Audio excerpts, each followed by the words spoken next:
ស្នេហាលើលោកឲ្យមនុស្សស្មោះត្រូវជួបមនុស្សបោកអស់ក្តីសង្ឃឹមពេលមិនទាន់បានស្គាល់រូបគេខ្ញុំពេញដោយស្នាមញញឹម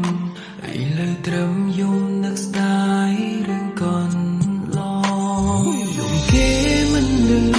ឈឺគេមិនបានដឹងបើពេលនឹងខ្ញុំត្រូវស្លាប់បាត់ប្រហែលមិនដឹងផងព្រោះគេរវល់អបអ្នកថ្មីជាប់ទ្រូងគ្មានសេះសល់មួយនាទីគិតខ្ញុំឡើយសូមខ្លួនឯងគេអចាំលើឲ្យខ្ញុំសាយយំជីវិតលេឡំមើលរឿងផ្លែកមិនជាអសងឡើយពីមនុស្សម្នាក់ដែលធ្លាប់រំមមប្រែខ្លាចជាទុនខ្សោយតើថ្ងៃក្រោយខ្ញុំត្រូវរស់នៅយ៉ាងណា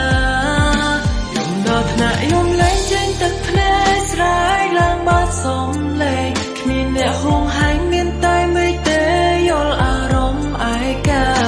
បបប្រែទៅជាខ្មៅភ្លៀងដូចកំពុងខឹងអ្នកណាឬចេតនាយំជុំនោះខូចចិត្ត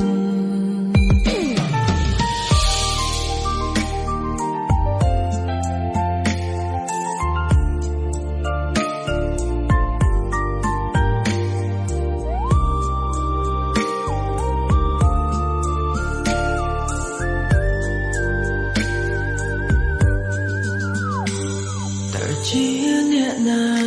បង្កើតស្នេហាលើលោកឲ្យមនុស្សស្មោះត្រូវជួបមនុស្សបោកអស់ក្តីសង្ឃឹមពេលមិនទាន់បានស្គាល់រូបគេខ្ញុំពេញដោយស្នាមញញឹមឥឡូវត្រឹមយំនឹកស្ដាយរឿងកូនឡងយំគេមិនលឺឈឺគេមិនបានដឹងបើពេលនឹងខ្ញុំត្រូវស្លាប់បាត់ប្រហែលមិនដឹងផងព្រោះគេរវល់អបអ្នកថ្មីជាប់ទ្រូងគ្មានសេះសល់មួយនាទីគិតខ្ញុំឡើយសូមខ្លួនឯងគេអចាំលើឲ្យខ្ញុំសាយយំជីវិតលេឡំនៅរឿងផ្លែ